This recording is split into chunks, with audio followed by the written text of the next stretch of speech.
नमस्कार, आप देख रहे हैं नवप्रवाह लाइव। मैं हूं अमित द्विवेदी। लोकसभा चुनाव शेड्यूल जारी होने से पहले सुप्रीम कोर्ट के आदेश का पालन करते हुए चुनाव आयोग ने स्टेट बैंक ऑफ इंडिया द्वारा मिले इलेक्टोरल बॉन्ड डिटेल्स अपनी वेबसाइट पर अपलोड कर दिए। इलेक्टोरल बॉन्ड से जुड़े आंकड़ों को लेकर अब कई हैरान करने वाली खबरें भी सामने आ रही हैं। इंडियन एक्सप्रेस की खबर के मुताबिक 2019 और 2024 के बीच राजनीतिक दलों को चंदा देने वाले टॉप 5 डोनर्स में से 3 ऐसी कंपनियां हैं जिन्होंने उस वक्त इलेक्टोरल बॉन्ड खरीदे जब उनके यहाँ ईडी और इनकम टैक्स डिपार्टमेंट की जांच चल रही थी। टॉप 5 इलेक्टोरल बॉन्ड डोनर्स में से ये 3 company future gaming, Megha engineering और वेदांता शामिल हैं। Messrs future gaming solutions private limited के खिलाफ पीएमएलए के प्रावधानों के तहत जांच शुरू की। फिलहाल इस कंपनी का नाम messrs future gaming and hotel services private limited है और पूर्व में मार्टिन लॉटरी एजेंसीज लिमिटेड था।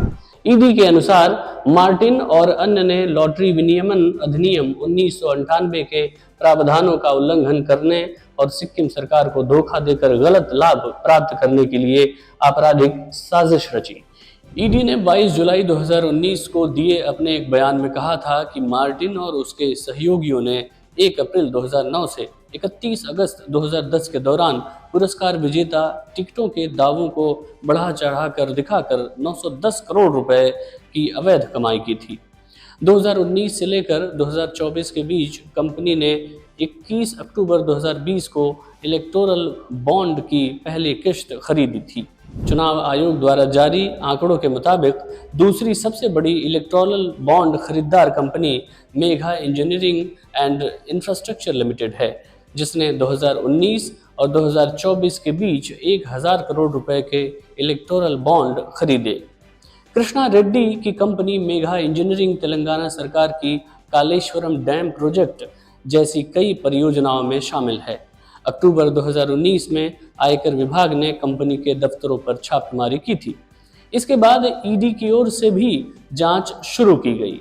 उसी साल 12 अप्रैल को मेघा इंजीनियरिंग ने 50 करोड़ रुपए के बॉन्ड खरीदे थे। राजनीतिक पार्टियों को चंदा देने के लिए इलेक्टोरल बॉन्ड खरीदने वाला 5वां सबसे बड़ा डोनर अनिल अग्रवाल का वेदांता ग्रुप है, जिसने 376 करोड़ रुपए के बॉन्ड खरीदे हैं। कंपनी ने अप्रैल 2019 में इलेक्टोरल बॉन्ड की पहली किश्त खरीदी थी।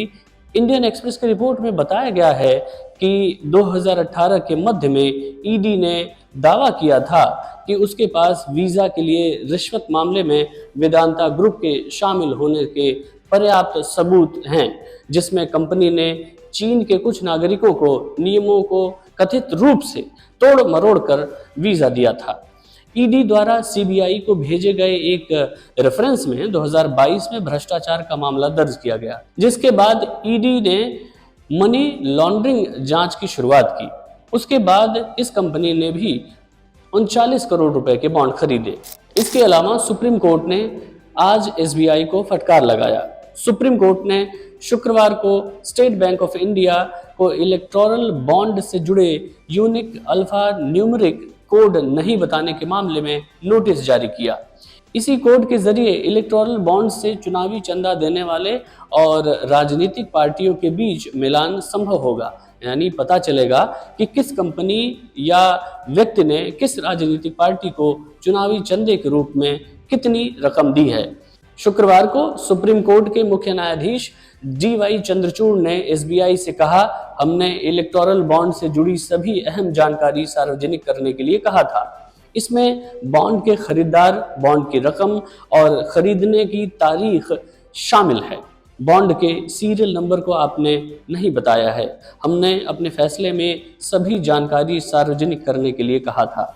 चुनाव आयोग की ओर से जारी की गई 763 पेज की 2 लिस्ट में से एक पर बॉन्ड खरीदने वालों की जानकारी है, तो दूसरी लिस्ट में राजनीतिक दलों को मिले बॉन्ड का ब्यौरा है। पूर्व मुख्य चुनाव आयुक्त SY कुरैशी ने इंडियन एक्सप्रेस में लिखा है कि एसबीआई ने चुनाव आयोग के जो आंकड़े दिए हैं उससे ये पता करना मुश्किल होगा कि किस बॉन्ड खरीदार ने किस पार्टी के लिए इसे खरीदा था। एसबीआई ने यह जानकारी देने के लिए जून 2024 तक का समय मांगा था। ऐसी उम्मीद की जा रही थी कि इलेक्टोरल बॉन्ड के आंकड़े सार्वजनिक होते ही ये पता चल जाएगा कि किस राजनीतिक पार्टी को किससे कितनी रकम चंदे के रूप में मिली है, लेकिन यूनिक नंबर न होने से ये नहीं पता चल पा रहा है कि किस पार्टी को कौन सी कंपनी ने कितने रकम दिए। चुनावी बॉन्ड स्कीम में याचिकाकर्ता एडीआर की तरफ से अदालत में पेश हुए सीनियर वकील प्रशांत भूषण ने एक्स पर लिखा, चुनाव आयोग की ओर से अपलोड की गई इलेक्टोरल बॉन्ड से जुड़ी जानकारी में बॉन्ड के सीरियल नंबर नहीं है। इसी सीरियल नंबर से ये पता चलता है कि किसने किसके लिए बॉन्ड खरीदा, जबकि एसबीआई के शपथ पत्र में कहा गया था कि ये जानकारी अलग अलग जगह दर्ज है। पूर्व मुख्य चुनाव आयुक्त एस.वाई. कुरैशी ने इंडियन एक्सप्रेस में लिखा है कि एसबीआई ने चुनाव आयोग के जो आंकड़े दिए हैं उससे ये पता करना मुश्किल होगा कि किस बॉन्ड खरीदार ने किस पार्टी के लिए इसे खरीदा। एसबीआई ने ये जानकारी देने के लिए जून 2024 तक का समय मांगा था, लेकिन एसबीआई ने जानकारी तो दी लेकिन बॉन्ड नंबर नहीं बताया।